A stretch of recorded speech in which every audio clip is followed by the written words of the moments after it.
ஒருத்தி வந்து வீட்டை ஆள்றது போதாதா, இதுல வேற என் பேரனுக்கு வேற சொல்லி கொடுக்குறேன். என் பேரனுக்கு நான் தான் பார்த்து கல்யாணம் பண்ணி வைக்குவேன். இந்த பக்கம் வாடா பட்டு. எதுக்கு இப்ப உங்க பேரன் சொல்றீங்க நீங்க? ஏதாவது உங்க மகனை சொன்னா ஏன் புள்ளன்னு கேக்குறீங்க, இப்ப இவனை ஏதாவது சொன்னா ஏன் பேரன் சொல்றீங்க? எப்படி அப்ப நானும் எதுவுமே சொல்லக்கூடாதா? என்ன பேசுற?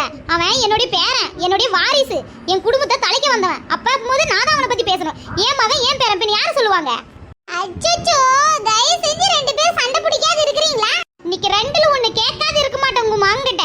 இப்ப நான் வீட்டுல இருக்கணுமா இருக்கக்கூடாதுன்னு வந்து அவர் சொல்லட்டும் கொஞ்சம். ஆமா, அப்படி வீட்டை விட்டு போடினா அப்படி கிளம்பி போயிரு. இதே காலையில தான் நீ உமா வீட்டுக்கு எத்தனை நாட்டி நீ உமா வீட்டுக்கு போன பேசலாம். வரட்டும், நானும் தான் அவங்ககிட்ட கேட்கறேன். மூதேவி எப்படியே பட்டு புள்ளைய பார்த்து கல்யாணம் பண்ணி வந்துருக்கான் பாரு.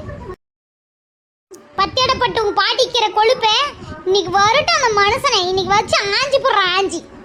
எனக்கு என்ன வயசாயிருச்சு இப்ப கல்யாணத்துக்கு ரெண்டு பேரும் இப்படி அடிபட்டுக்கிற? நான் படிக்கிறதே 4வது தான். இந்த 4வது படிக்கும் போது எனக்கு இந்த கல்யாணம் வேணுமா? இதுக்கு தேவையில்லாத இது ரெண்டு இப்படி அடிபடுதுங்க.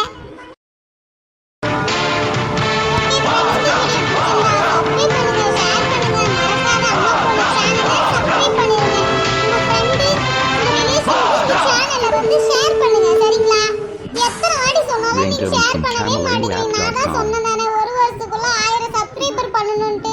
ஆனா நீங்க ஏன் எனக்கு கொஞ்சம் கூட நீங்க ஹெல்ப் பண்ண மாட்டேங்கிறீங்க. ஓகே, அடுத்த ஒரு வீடியோல பார்க்கலாம். பை.